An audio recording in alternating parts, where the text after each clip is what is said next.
1절부터 있습니다. 이날에 드보라와 아비노함의 아들 바락이 노래하여 이르되 이스라엘의 영솔자들이 영솔하였고 백성이 즐거이 헌신하였으니 여호와를 찬송하라. 너희 왕들아 들으라. 통치자들아 귀를 기울이라. 나 곧 내가 여호와를 노래할 것이요 이스라엘의 하나님 여호와를 찬송하리로다. 여호와여, 주께서 세일에서부터 나오시고 에돔 들에서부터 진행하실 때에 땅이 진동하고 하늘이 불을 내리고 구름도 물을 내렸나이다. 산들이 여호와 앞에서 진동하니 저 신의 산도 이스라엘의 하나님 여호와 앞에서 진동하였도다. 아낫의 아들 상갈의 날에 또는 야엘의 날에는 대로가 비었고 길의 행인들은 오솔길로 다녔도다. 이스라엘에는 마을 사람들이 그쳤으니 이스라엘의 어머니가 되기까지 그쳤도다. 아멘. 자, 오늘 우리 사사기서 말씀에 여러분 아마 여러분들이 자주 읽게 되는 그런 성경은 아닌 것 같습니다. 그러나 우리가 이제 사사기 하면 기본적으로 우리가 머릿속에 딱 떠올리는 몇몇의 사사들이 있죠. 예. 여러분 사사시대 하면 보통은 이 사사들이 다스리던 때를 얘기하는데 여호수아가 죽고 난 이후부터 시작해가지고 이스라엘의 가장 첫 번째 왕 사울 왕이 서기까지 등장하기 전까지의 한 350여 년간 그동안의 그 사이 기간을 바로 사사들이 다스리던 시대, 다시 말하면 사사시대다 이렇게 얘기합니다. 그래서 우리가 먼저 이 성경을 쭉 읽다 보면 사사기 안에 몇 명의 사사들이 등장합니까? 네, 조용하시네요. 12분의 사사들이 등장합니다. 그런데 특별히 그 중에 대부분의 이렇게 잠깐 그분에 대한 소개가 나오고 짧은 일화가 나옵니다. 그래서 보통은 12명의 사사들 중에 작은 일부분에 차지해서 기록되어 있는 이름만 언급되어 있는 그런 사사들도 있습니다. 그러나 그와 반면에 아주 긴 그 사람의 스토리와 또 그 사람의 어떤 사건과 또 하나님이 일으키신 그 구원의 사건을 아주 세세하게 기록해주는 몇몇의 사사들이 있습니다. 그런 사람들을 보통 대사사다 이렇게 얘기하는데요. 오늘 이 사사기는 여러분 우리가 읽다 보면 참으로 마음속에 느껴지는 것이 무엇이냐면 하나님이 다스리던 이스라엘 백성들이 살아가던 삶 속에 이렇게 어두운 시대가 있었나. 야, 이렇게 하나님의 구원이 있지 않고는 이 백성들에게는 소망이 없었던 이런 어두운 때가 있었나라고 생각하게 됩니다. 이스라엘 시대 중에 가장 어두운 때였다라고 말해도 과언이 아닙니다. 다시 말하면 이스라엘 백성이 하나님의 어미하신 백성으로 거룩한 백성으로 살아가야 될 마땅한 길이 이미 하나님의 사사들을 통해서 다 주어져 있습니다. 그리고 이미 기록되어진 율법의 말씀으로 다 그들에게 주어져 있습니다. 그런데 하나님이 하나님의 선지자들을 통해서 말씀을 주시고 또 그들에게 바른 진리를 가르치셨을 때 이 성도들은 이스라엘 성도들은 그 말씀을 따르는 듯한 어느 순간에 하나님의 말씀의 과정을 떠나고 하나님이 우리에게 명령하신 길을 떠나서 악을 행하는 이런 일들을 보여줍니다. 그래서 이때 하나님께서 이 사사시대에 동등하게 몇몇의 사사들의 삶과 사건을 통해서 보여주시는 하나님의 구원사의 스토리가 있습니다. 첫 번째는 이스라엘 백성들이 자손들이 먼저 여호와 앞에 목전에 악을 행합니다. 그리고 나면 하나님께서 이에 대해서 반응을 하시는데 어떻게 하시냐면 하나님의 큰 진노를 사게 되었고 또 그래서 이 이스라엘 백성들의 주변에 있는 하나님을 섬기지 않는 이방 나라 그 다음에 강대국의 압제를 통해서 이스라엘 백성들이 어떻게 하시냐면 그들의 손에 팔리게 하시고 그로 말미암아서 그들의 다스림과 압제 속에 있게 하십니다. 그리고 나서 이 이스라엘 백성들이 악을 하나님께서 다루시는데요. 그 악을 다루실 때는 철저하게 하나님이 그들의 이방 민족 앞에서 이스라엘 백성들이 고통을 받게 하고 고난 중에 있게 하고 또 그것으로 인해서 하나님을 떠난 죄악의 결과가 무엇인지를 깨닫게 하십니다. 그리고 났을 때 그 압제당한 연수에 대해서 각각 기록해주고 있어요. 몇 년간의 이 사람들이 여호와 하나님 앞에 심히 학대를 당하였더라. 뭐 이런 이야기들이 나옵니다. 그리고 나서 이렇게 쭉 읽다 보면 그때 하나님께서 이스라엘 백성들을 그냥 두시지 않죠.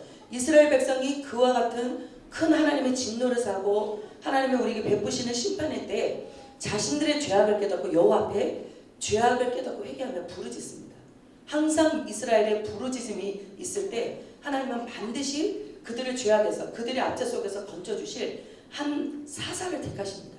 그래서 그 사사의 다스림과 통치와 또 사사의 그들을 향한 구원의 손길을 펼치게 하셔서 하나님은 그들을 구원하시는 것으로 열매 맺게 하시는 거예요. 그래서 이와 같은 삶이요, 참 이스라엘 백성들이 한 번을 반복하고 나면 다시는 그와 같은 죄를 짓지 않을 것 같은데 그렇지 않습니다. 이스라엘 백성이 마치 어떤 하나의 사이클을 돌아가는 것처럼 하나님의 백성들이 여전히 또 이스라엘의 목전 앞에서 여호와 목전 앞에서 이스라엘의 악을 행합니다. 어느 정도 하나님의 회복이 일어나고 구원의 사건을 경험하고 나면 어느 정도 태평성대를 누리고 또 하나님의 통치 아래 또 사사들이 다스리던 평안한 때를 누리다가 어느 시점이 되면 또 여호와 앞에 목전에서 또 악을 행하는 이런 일들이 있더라는 것입니다. 자, 그와 같은 사이클 안에 12번의 이 사사들의 이야기가 쭉 사이클로 돌아간다면 그 중에 바로 세 번째 사사, 그죠? 세 번째 사사의 이야기가 다루어지는 중에 일어난 이야기가 바로 이 드보라에 관한 이야기입니다. 여러분, 이 사사 드보라에 관한 이야기 중에 가장 먼저 떠오르는 것이 뭡니까? 드보라 하면 여성으로 사사죠, 그죠?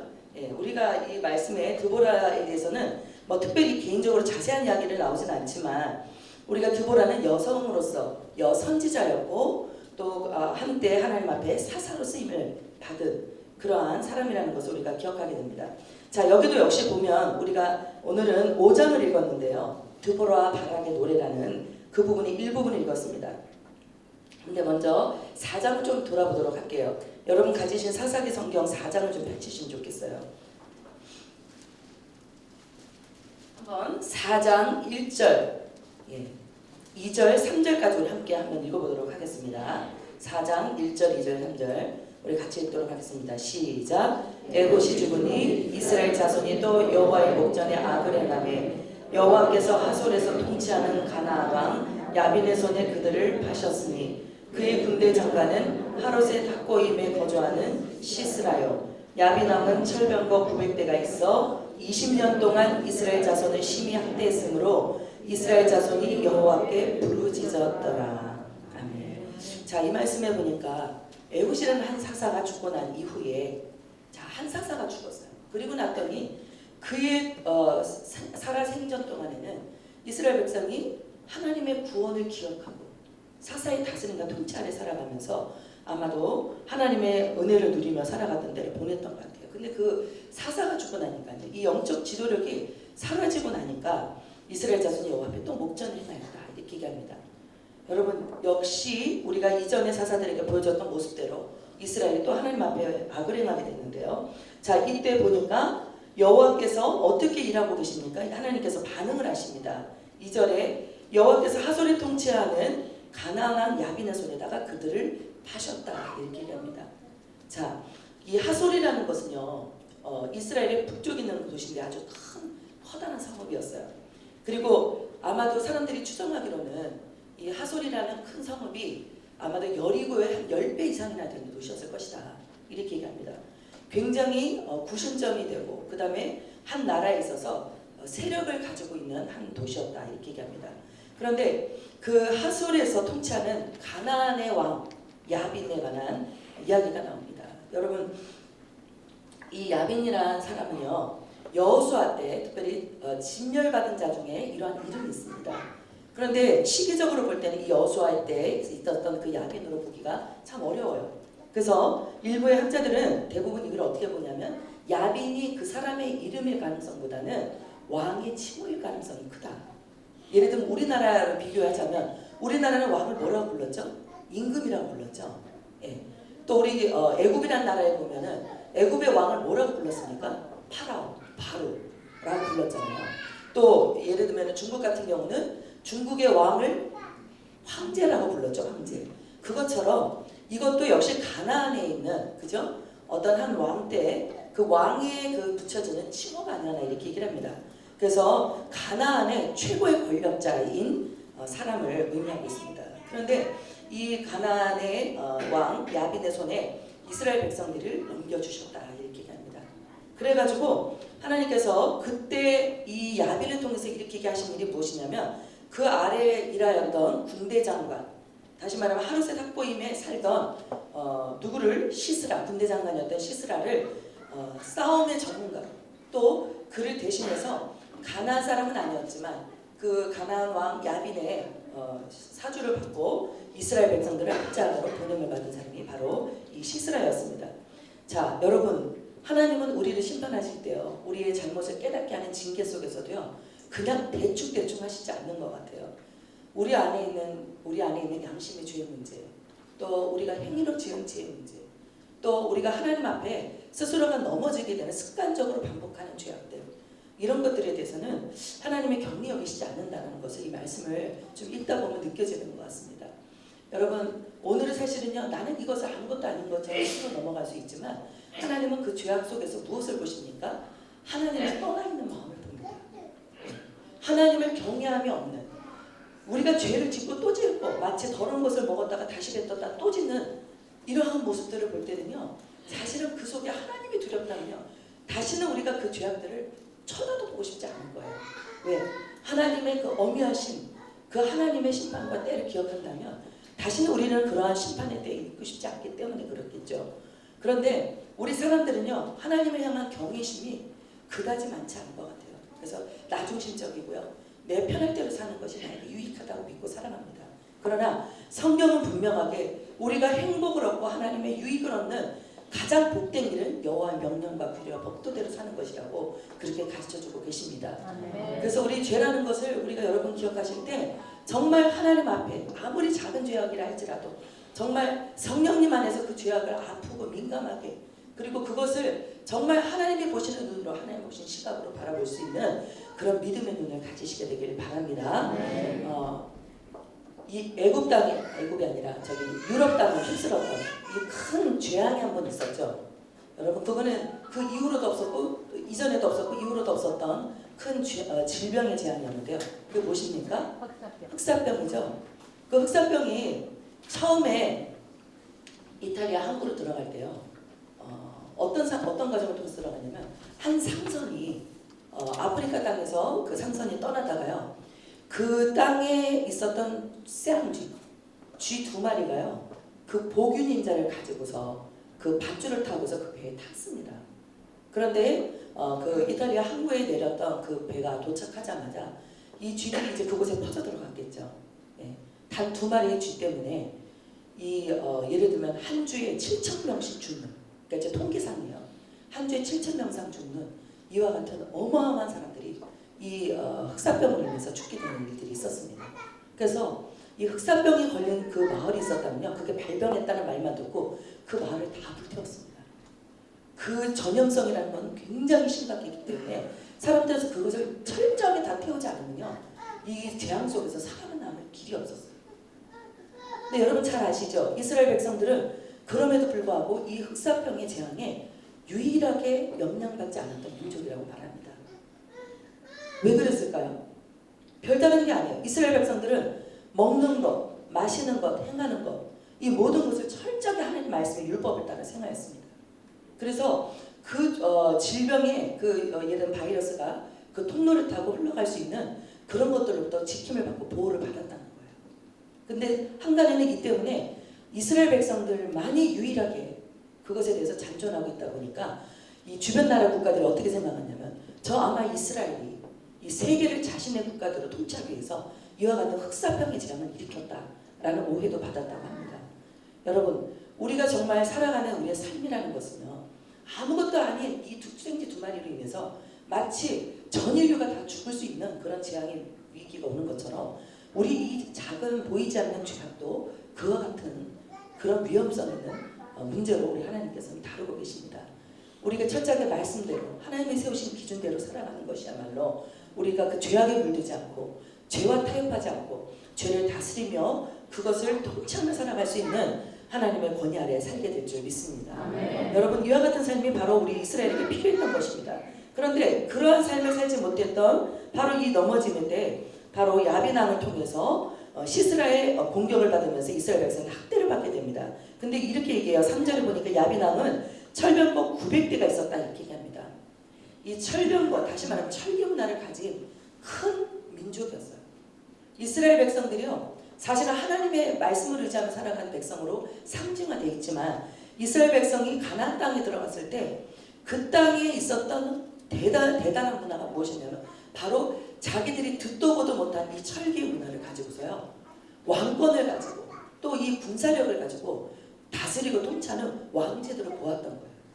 자, 그러한 것처럼 이 야비남 때에도 이 철병거 900대라는 900승을 가지고 있는 막강한 군사력을 가진 강력한 나라였던 것입니다. 자, 그런데 이 야비남이 20년 동안 이스라엘을 학대하게 되는데요. 이 철병거를 두루했다라는 이스라엘 백성의 이야기는 다시 말하면 그 이전에 좀 돌아 올라가서 여호수아 때 바로 이와 같은 구절의 말씀이 있습니다. 가나안 사람이 비록 철병거를 가졌고 강할지라도 내가 능히 그들을 쫓아낼 수 있으리라. 가나안 땅을 정복하면서 하나님이 주신 그 언약의 말씀을 믿고 나아가는 여호수아가 바로 이와 같이 고백했습니다. 이 말은 무엇입니까? 가나안 땅이 비록 철병거에 대단한 군사력을 가지고 있는 강한 나라라 할지라도 내가 그 사람들을 여호와 명령을 따라서 그 땅을 들어갈 때 내가 능히 그들을 쫓아낼 수 있을 것이다 하고 믿음으로 고백했습니다. 다시 말하면 내가 믿음으로 살 때, 내가 믿음으로 하나님 말씀을 붙잡고 언약을 붙잡고 행할 때 하나님은 비록 세상이 감당할 수 없는 세상의 권세를 할지라도 하나님은 그것을 반드시 정복하게 하실 수 있다라는 그런 믿음의 말이었던 것입니다. 여러분, 이와 같은 말씀을 들 생각한다면 바로 오늘 이스라엘 백성들은 철병거를 두루했다라는 사실을 이 증거해주는 말씀은 하나님을 향한 믿음이 없었다는 얘기예요. 하나님이 우리를 이 막강한 가나안 왕 야빈의 손에서 우리를 건져주실 것이라는 믿음과 확신이 없었다는 것을 성경이 보여주고 있는 것입니다. 자, 그들이 이와 같은 가운데서 학대를 받고 압제를 당하고 있을 때 어떻게 됩니까? 이스라엘 자손이 그 고통 중에 여호와께 부르짖게 되는 것입니다. 여러분, 내게 환난을 주시는 날에는 하나님께 부르짖는 기회가 되게 하실 줄 믿습니다.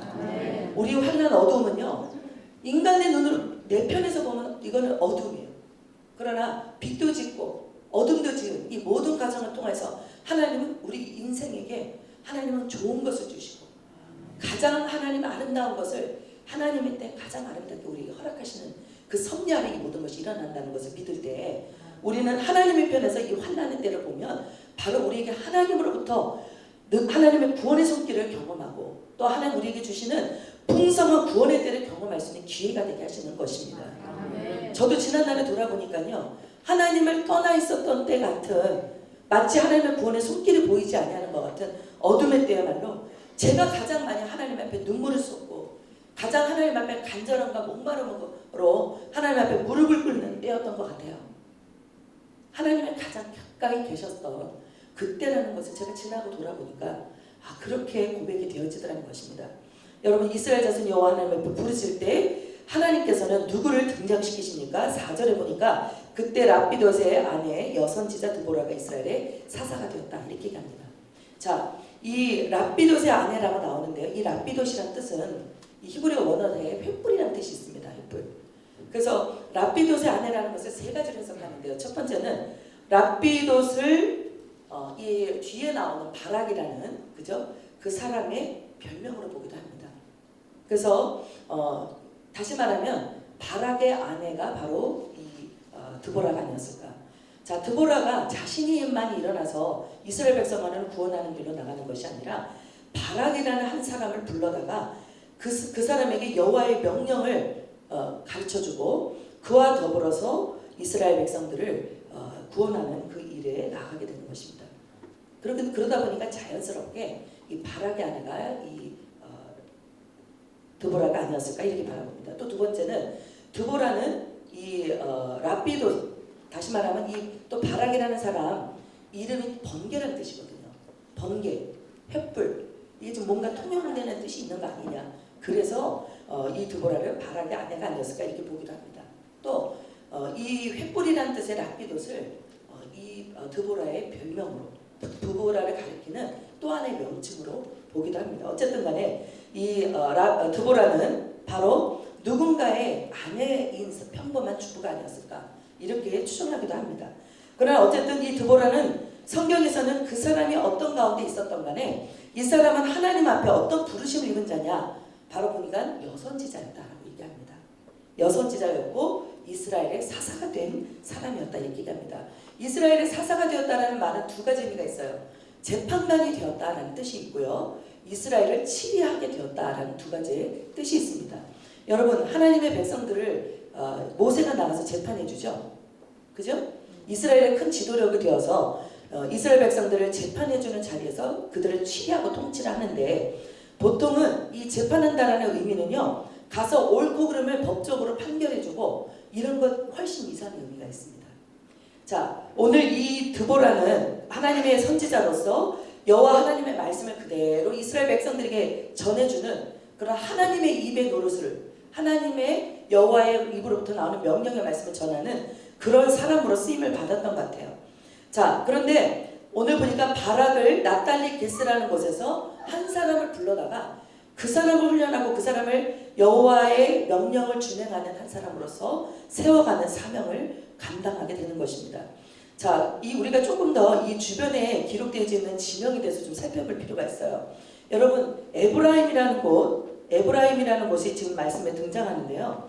이 에브라임이라는 곳은 아까 말씀드렸듯이 북이스라엘의 중심지입니다. 그런데 싸움이 일어나고 또 이들을 구원하는 일이 어디서 일어나냐면요, 라마라는 곳과 베델이라는 두 곳 사이에서 일어나게 됩니다.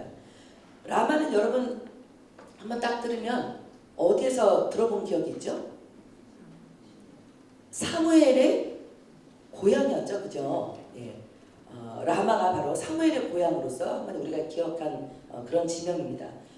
다시 말하면 사무엘이 그곳에서 자라서 사무엘이 그곳 안에서 이스라엘의 지도력으로 사사기도 했고, 또 그들이 이거는 왕이기도 했고, 그들을 또 하나님 앞에 영적으로 세워가는 제사장으로서 감당하던 그 사무엘이 치리하던 곳이 아니었나 이렇게 생각합니다. 다시 말하면 이스라엘의 영적 중심지라는 거죠. 그 다음에 이 베델이라는 곳은 다시 말하면 그 당시 하나님의 언약궤와 하나님의 성막이 있었던 곳이었어요.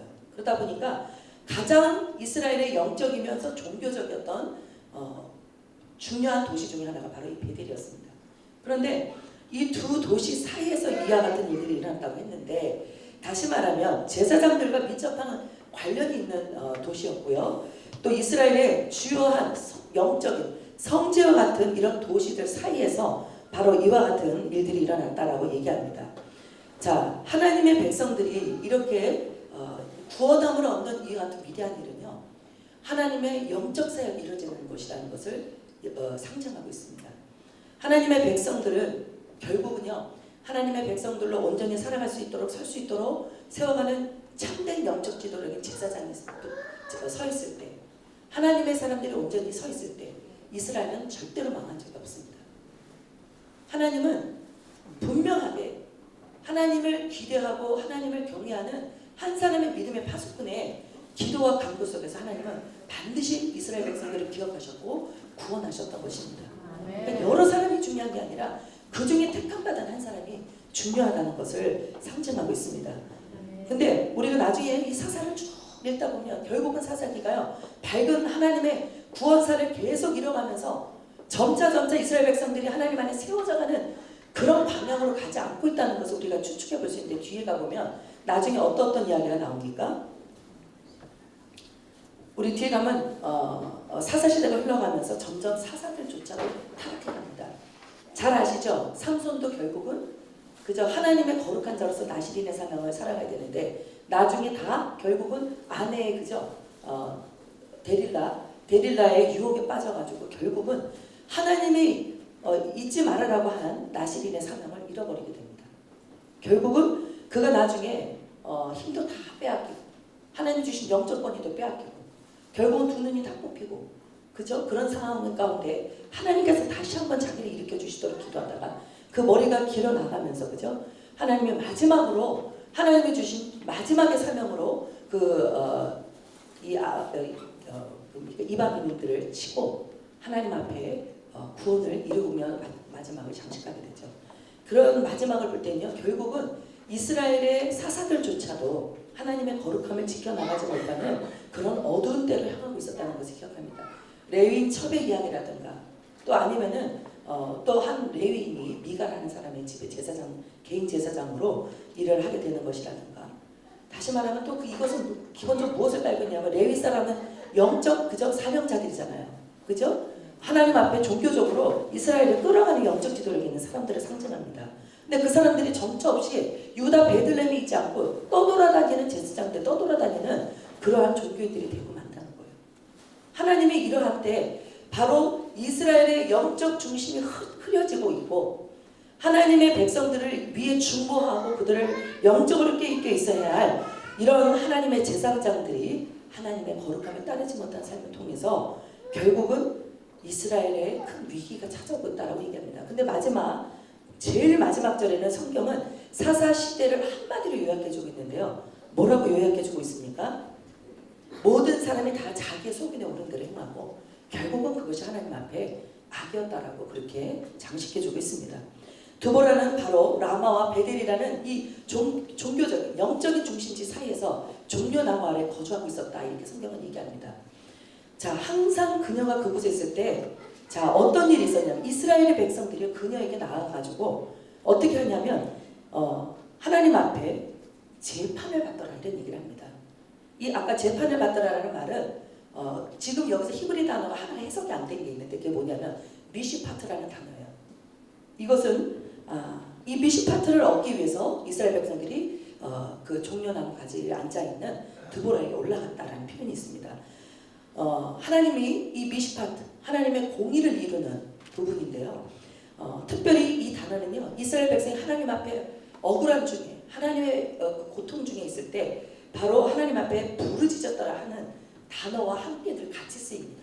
여호와 하나님 앞에 부르짖었을 때 하나님께서 그 신원해 주셨더라 하는 이런 미시파트의 단어를 항상 같이 성경은 기록해주고 있는데요. 여러분 욥기서 아시죠? 욥기서에서 보면 욥은 자신이 하나님 앞에 왜 이와 같은 고난을 당하고 있는지 그 이유를 연유를 깨닫지 못할 때 그 고통 속에서 하나님 앞에 부르짖습니다. 하나님, 나는 하나님 앞에 의를 행하려고 하였고 내가 하나님의 뜻을 준행하려고 하였고 하나님을 떠난 적이 없는데 왜 나에게 이와 같은 고난이 찾아왔습니까? 하고 하나님 앞에 이 부르짖는 그 과정을 통해서 나의 영혼에 신원을 해달라 하고 부탁합니다. 여러분, 우리 하나님은 부르짖는 중에 하나님이 반드시 우리에게 공의의 응답, 하나님이 주시는 하나님의 판결이 반드시 우리 삶 가운데 이루어진다는 것을 믿어야 하실 줄 믿습니다. 오늘 그 미시파트를 하나님 앞에 백성들이요 드보라라는 사사 앞에 나아가서 구했다는 거예요. 옳은 기준도 없고 자신들이 아무리 사랑하는 삶 속에 보니까 하나님이라는 분이 보이지가 않아요. 하나님의 손길이 느껴지지 않습니다. 그래서 저 사람에게 가면 하나님의 응답이 무엇인지 알겠다고 모든 사람들이 다 알고 의지했던 대상이 바로 이 드보라였다는 거예요. 여러분, 드보라는 여성이었습니다. 그러나 이스라엘 백성들을 하나님의 길로 인도할 수 있는 하나님과 깊은 은혜와 영적 교제 아래 있었던 사람이었다라고 우리는 이 성경을 통해서 볼 수 있어요.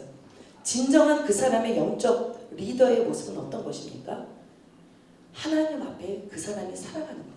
하나님이 그 사람의 어떤 삶을 살아가는가도 중요하지만 하나님과 어떤 경험을 누리면서 그 하나님의 은혜를 누리며 살아가느냐. 바로 이와 같은 그 사람의 영성이야말로 많은 사람들이 그 앞에 나와 주님을 만나기 원하고 하나님으로부터 오는 판결과 응답을 하나님이 주시는 말씀인 것처럼 받고자 하는 그런 하나님 주신 리더로서의 쓰임이 있다는 것입니다. 여러분, 저와 여러분이 지금 여러분 그렇게 내가 리더가 된다는 생각 별로 안 하고 사시죠?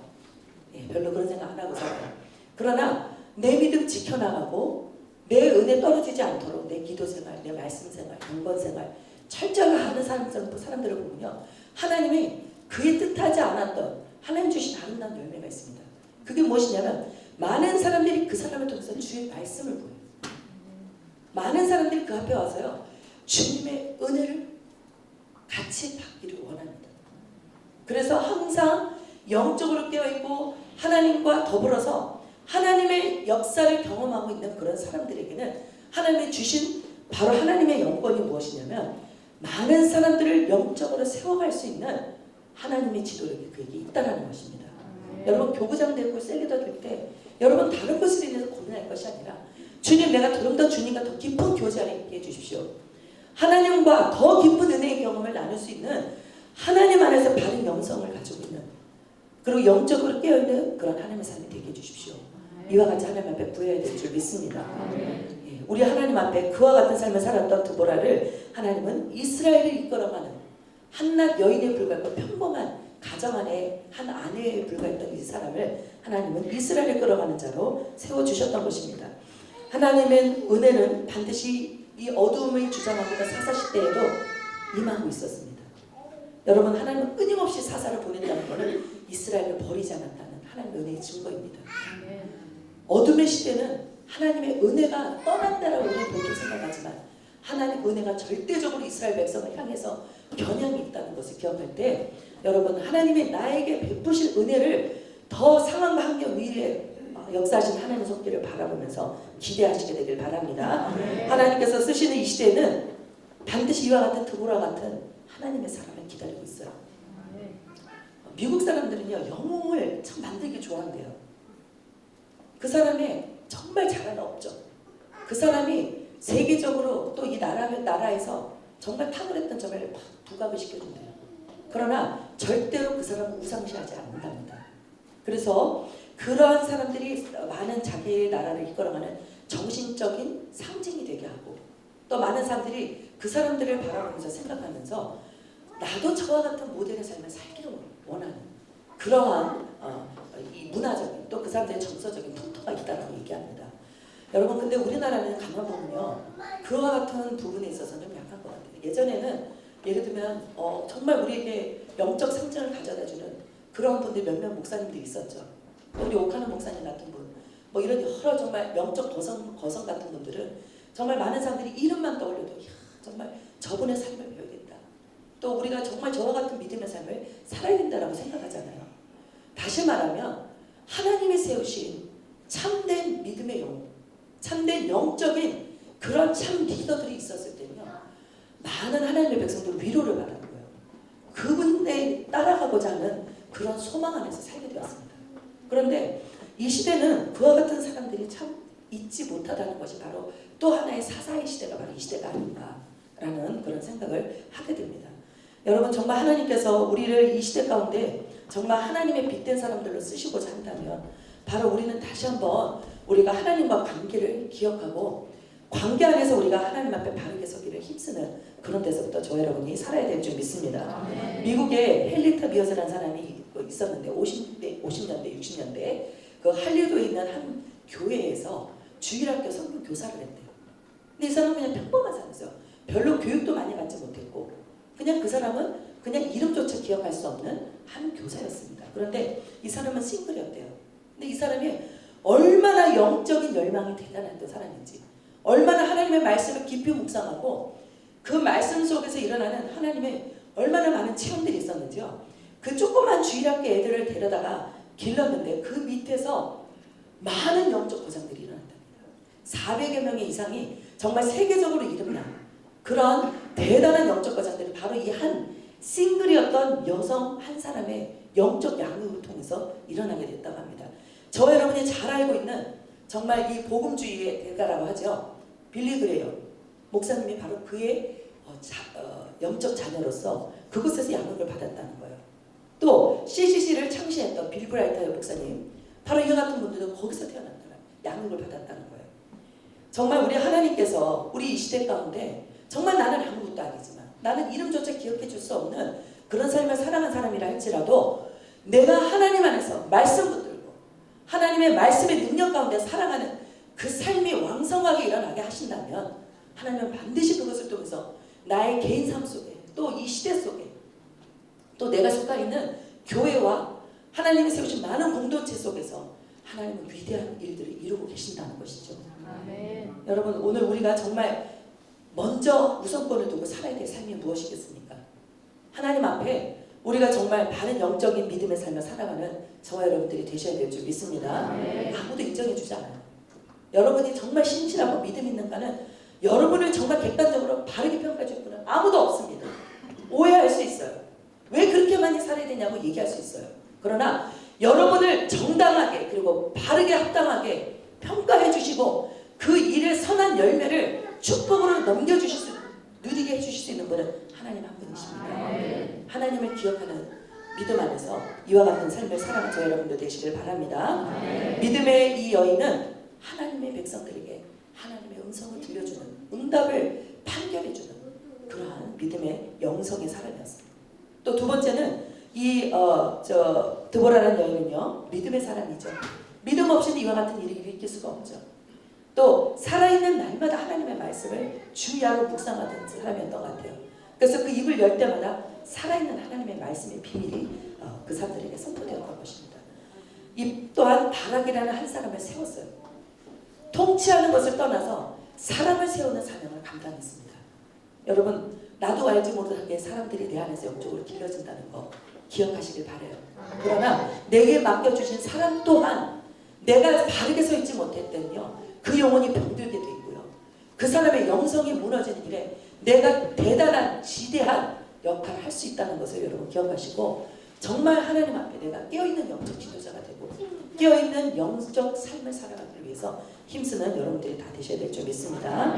오늘 바로 저와 여러분에게 주시는 참된 이 시대가 요구하고 하나님이 요구하시는 리더로 쓰임받는 사람은 바로 영성 있는 사람, 나를 준비하는 사람입니다. 그리고 하나님과 교제를 놓치지 않는 믿음의 삶을 사는 사람입니다.